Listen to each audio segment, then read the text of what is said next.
In today's video, we're going to be talking about some roster changes that are going down around the scene. Even though the trade window is done for Europe, there has been some orgs that are deciding to move on from Rocket League for the time being, and some opportunities for some other ones that have left that are looking to come back. We've also got a player retiring and some details on teams like eUnited possibly having a new third.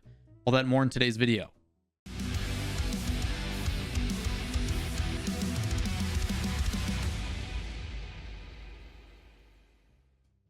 What is up, everybody? Lawler here, your inside source for all things Rocket League. A lot to discuss today. Even though the trade window has closed for Europe, North America has some rumblings of things going on, but nothing too major. It's actually been pretty quiet. The only things that we've been trying to keep tabs on is, first and foremost, obviously eUnited, what they're going to be doing with their new player. They haven't really announced who the third is, but there's some hints towards that.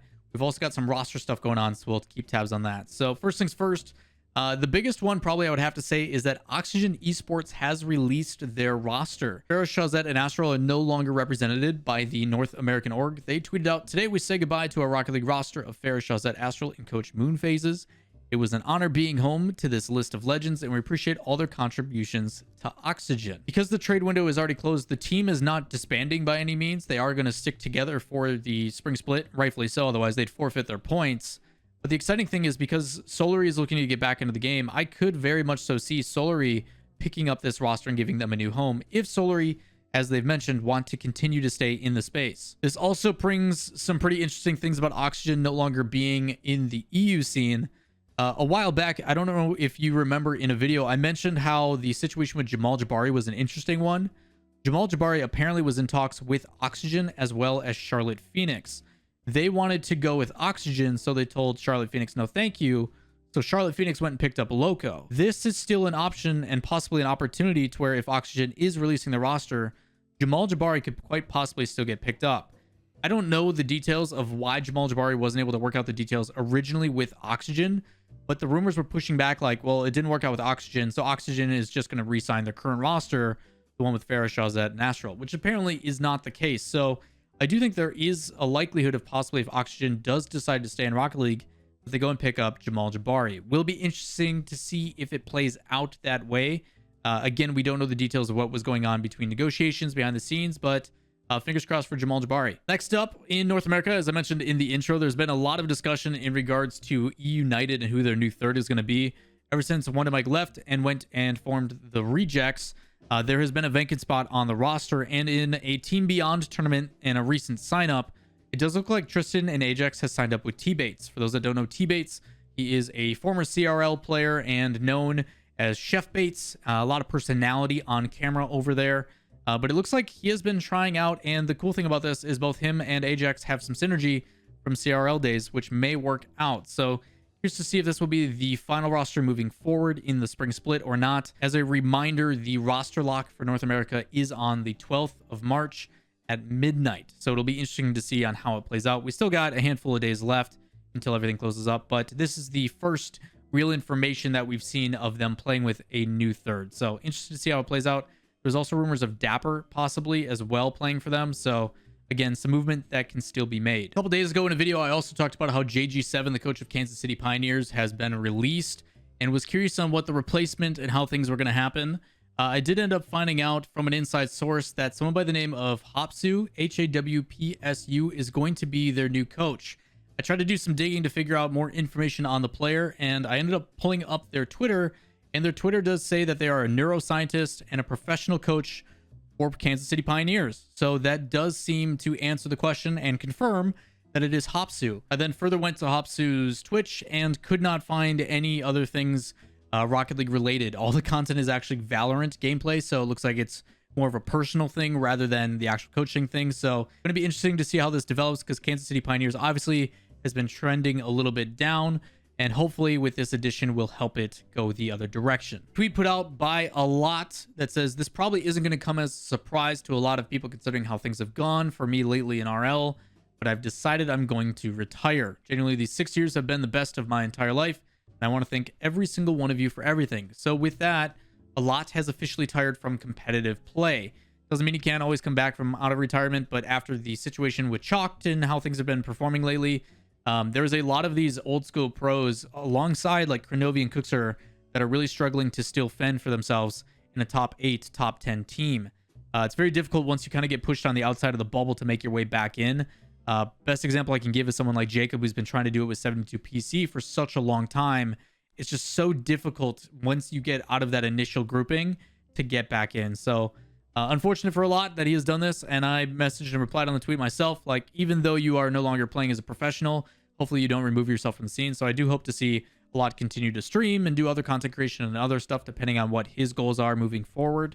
But ultimately, credit to his career. 6 years is a very long time in an esport, and it'll be interesting to see on what he transitions into. Speaking of 72 PC, for those that don't know, they did make a roster change, but not in the regard that you guys may think. They put out in a tweet saying, "It's with great pleasure that we announced the 72 PC roster for RLCSX Spring Split. It's Jacob, Seabass, and Spider," which is the same as what it was.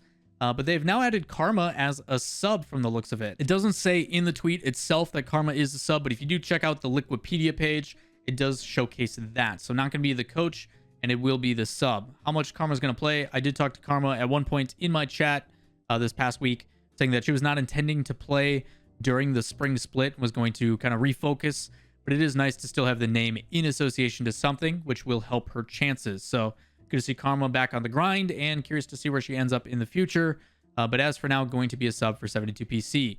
As a reminder, as always, 72 PC does look like an org that represents and is professional, but this is actually an unsigned team. So if orgs, whether you be a tier or a B tier or a C tier or whatever, and you want to pick up a team that has relatively decent success in the top 20, top 16, 72 PC is a viable option and has some veteran talent on the roster and some pretty big streamer names in both Jacob and Karma. There was also a lot of rumors surrounding the Trainhard team and that they recently let go of the roster. The rumors from Shift were stating that they're most likely going to follow Econ to his new team, and why they chose to go with Econ as compared to the former two teammates is a little bit interesting. I have to correct myself. I called him Cataclysm. It's Catalysm. My apologies to him in that last video.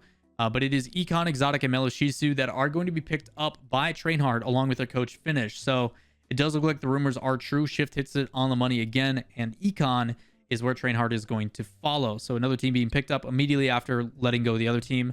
And hopefully that same sentiment kind of continues, like I mentioned at the beginning, alongside Oxygen and Solary and some of these other teams. Last but not least, Luke has been struggling to find some success since he was recently let go of the Ghost roster. They tried out with Sippin Ice Cubes and now have a different iteration of it, but instead of known as Sipping Ice Cubes, they're going to be known as Sup, as that seems to be the default name for anybody who is trying to figure out what they want to become. It is going to be Luke, Mile, and Money on this roster, along with their coach Threes.